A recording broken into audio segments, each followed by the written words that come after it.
ರಾಮನಗರಕ್ಕೆ ಬೆಂಗಳೂರು ದಕ್ಷಿಣ ಅಂತ ನಾಮಕರಣ ಮಾಡೋದಕ್ಕೆ ನಿನ್ನೆ ಅನುಮೋದನೆ ಪಡ್ಕೊಳ್ತಾ ಇದ್ದ ಹಾಗೆ ಇದು ನಾನಾ ಪಾಲಿಟಿಕ್ಸ್ಗೂ ಕೂಡ ಕಾರಣ ಆಗ್ತಾ ಇದೆ. ರಾಜ್ಯ ಪಟ್ಟಿ ಮಾನದಂಡದ ಅಡಿಯಲ್ಲಿ ಹೆಸರನ್ನ ಬದಲಾವಣೆ ಮಾಡಲಾಗಿದೆ. ಕೇಂದ್ರ ಸರ್ಕಾರಕ್ಕೆ ಈ ಮೂಲಕ ರಾಜ್ಯ ಸರ್ಕಾರ ಸೆಡ್ಡು ಹೊಡಿತಾ ಇದೆ. ಬೆಂಗಳೂರು ದಕ್ಷಿಣ ಜಿಲ್ಲೆಗೆ ಕೇಂದ್ರದಿಂದ ರೆಡ್ ಸಿಗ್ನಲ್ ಸಿಕ್ಕಿತ್ತು. ಕೇಂದ್ರದಿಂದ ಎನ್ಒಸಿ ಸಿಗದೇ ಇದ್ರೂ ಕೂಡ ಜಿಲ್ಲೆಯ ಹೆಸರನ್ನ ಬದಲಾವಣೆ ಮಾಡೋದ್ರಲ್ಲಿ ಹಠ ಹಿಡಿದಿದ್ದ ವಿಚಾರದಲ್ಲಿ ಮೇಲುಗೈ ಸಾಧಿಸೋದ್ರಲ್ಲಿ ಡಿಕೆ ಶಿವಕುಮಾರ್ ಯಶಸ್ವಿಯಾಗಿದ್ದಾರೆ. ಇದು ಈಗ ರಾಜ್ಯ ಮತ್ತು ಕೇಂದ್ರದ ಮಧ್ಯೆ ಮತ್ತೊಂದು ಸಂಘರ್ಷದ ವೇದಿಕೆ ಆಗುತ್ತಾ ಅನ್ನೋದನ್ನ ನೋಡಬೇಕಾಗತ್ತೆ. ಬಟ್ ಜಿಲ್ಲೆಗಳ ಹೆಸರು ಮರುನಾಮಕರಣ ಮಾಡುವಂತಹ ವಿಚಾರ ರಾಜ್ಯ ಸರ್ಕಾರಗಳ ವಿವೇಚನೆಗೆ ಬಿಟ್ಟಿದ್ದು ಅಂತ ಹಲವು ಪ್ರಕರಣಗಳನ್ನು ನಾವು ಈ ಹಿಂದೆ ನೋಡಿದ್ದೀವಿ. ಕೇಂದ್ರದಿಂದ ಎನ್ಒಸಿ ಒಂದು ಪಡ್ಕೊಳ್ಬೇಕಾಗತ್ತೆ. ಅವರೇ ಒಂದು ಗೆಜೆಟೆಡ್ ನೋಟಿಫಿಕೇಶನ್ ಹೆಸರು ಚೇಂಜ್ ಆಗಿದೆ ಅಂತೆಲ್ಲ ಹೇಳಬೇಕು ಯೂಶಲಿ. ಬಟ್ ಇಲ್ಲಿ ಹಂಗಾಗಿಲ್ಲ. ಕ್ಯಾಬಿನೆಟ್ ಸಭೆಯಲ್ಲಿ ರಾಮನಗರ ಹೆಸರು ಬದಲಾವಣೆಗೆ ಒಪ್ಪಿಗೆ ಸಿಕ್ಕಿದೆ. ಕಳೆದ ಸಂಪುಟ ಸಭೆಯ ತೀರ್ಮಾನಕ್ಕೆ ಕೇಂದ್ರದಿಂದ ರೆಡ್ ಸಿಗ್ನಲ್ ಸಿಕ್ಕಿತ್ತು. ಈಗ ಸಂಪುಟದಲ್ಲಿ ತೀರ್ಮಾನವನ್ನ ಕೈಗೊಳ್ಳುವ ಮೂಲಕ ಕೇಂದ್ರಕ್ಕೆ ಸೆಡ್ಡು ಹೊಡೆಯೋ ಕೆಲಸ ರಾಜ್ಯ ಮಾಡಿದೆ. ಜಿಲ್ಲೆಗಳ ನಾಮಕರಣಕ್ಕೆ ಕೇಂದ್ರದ ಅನುಮೋದನೆ ಕಡ್ಡಾಯವಲ್ಲ ಅನ್ನೋದನ್ನ ಇವರು ವಿವರಿಸ್ತಾ ಇದ್ದಾರೆ. ಜಿಲ್ಲೆಗಳ ರಚನೆ, ಹೆಸರು ಬದಲಾವಣೆ ರಾಜ್ಯ ಪಟ್ಟಿಯಲ್ಲಿ ಬರುತ್ತೆ.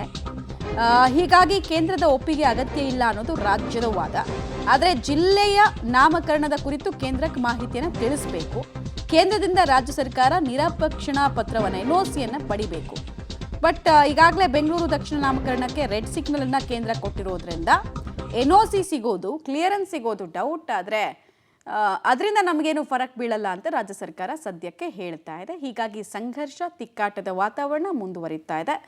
ಪ್ರಾಬಬ್ಲಿ ರಾಜ್ಯ ಸರ್ಕಾರ ಇನ್ನೊಂದು ವಾದವನ್ನು ಕೌಂಟರ್ ಮಾಡ್ಬೋದು. ಈಗ ಉತ್ತರ ಪ್ರದೇಶದ ಅಲಹಾಬಾದ್ ಇತ್ತಲ್ಲ, ಅದನ್ನು ಪ್ರಯಾಗರಾಜ್ ಅಂತ ಚೇಂಜ್ ಮಾಡಿದ್ದಾರೆ. ಅಲ್ಲೇನವರು ಕೇಂದ್ರಕ್ಕೇನು ಅಫಿಡವಿಟ್ ಹಾಕೊಂಡು ಅಲ್ಲಿ ಎನ್ಒಸಿ ಏನು ತಗೊಂಡಿರಲಿಲ್ಲ ಅಂತ ಹೇಳಬಹುದು.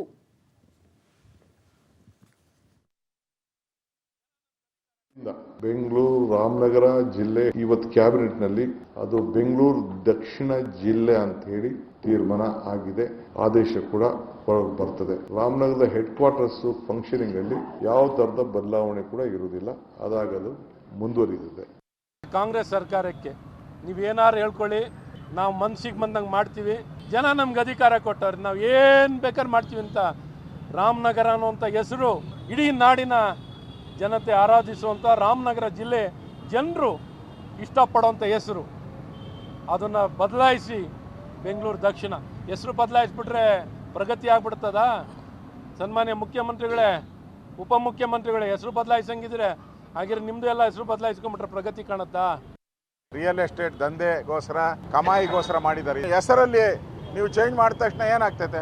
ಶಿವಕುಮಾರ್ ಹೋಗಿ ಸತ್ಯ ಹರಿಶ್ಚಂದ್ರ ಅಂತ ಇಟ್ಕೊಂಡ್ರೆ ಏನಾನ ಚೇಂಜ್ ಆಗ್ತೈತ? ರಾಮನಗರಾಗೆ ಇರಬೇಕು. ಲೂಟಿಗೆ ಏನು ಬೇಕೋ ಅಷ್ಟೊಂದು ಮಾಡ್ತಾ ಇದ್ದಾರೆ. ಇವತ್ತಿನ ಬೆಂಗಳೂರು ದಕ್ಷಿಣ ಅಂತ ಹೇಳಿ ರಾಮನಗರವನ್ನು ಇನ್ಮುಂದೆ ಕರೆಯೋದಕ್ಕೆ ಯಾರ್ದು ಅಭ್ಯಂತರ ಇಲ್ಲ. ಬಟ್ ಜನ ಅಪೇಕ್ಷಿಸ್ತಾ ಇರೋದು ಕೇವಲ ಜಿಲ್ಲೆಗಳ ಹೆಸರನ್ನು ಬದಲಾಯಿಸಿದ್ರೆ ಮಾತ್ರ ಅಲ್ಲ, ಜಿಲ್ಲೆಯ ಜನರ ಹಣೆ ಬರಹ ಬದಲಾಗತ್ತೆ ಅನ್ನೋದನ್ನ ನೋಡಬೇಕು. ಅಫ್ಕೋರ್ಸ್ ಭೂಮಿಗೆ ಚಿನ್ನದ ಬೆಲೆ ಬರುತ್ತೆ. ಈ ಹಿಂದೆ ಡಿ.ಕೆ. ಶಿವಕುಮಾರ್ ಅವರು ಹೇಳಿದರು, ಎಕರೆಗಟ್ಟಲೆ ಭೂಮಿಯನ್ನು ನೀವು ಈಗಲೇ ಮಾರ್ಕೊಳ್ಬೇಡಿ, ಸ್ಕ್ವೇರ್ ಫೀಟ್ನಲ್ಲಿ ನಿಮ್ಮ ಭೂಮಿಯನ್ನು ಮಾರೋ ಟೈಮ್ ಬರುತ್ತೆ, ಅದನ್ನು ನಾನು ತಂದು ಕೊಡ್ತೀನಿ, ನನಗೆ ಪೆನ್ನು ಪೇಪರ್ ಕೊಡಿ ಅಂತ ಕೇಳಿದರು. ಅದನ್ನು ಮಾಡಿಕೊಟ್ಟಂಗಿದೆ. ಬಟ್ ಜಿಲ್ಲೆಯ ಜನರ ಹಣೆ ಬರಹ ಎಷ್ಟರ ಮಟ್ಟಿಗೆ ಬದಲಾಗುತ್ತೆ ಅನ್ನೋದನ್ನ ನೋಡ್ಬೇಕು ನಾವು.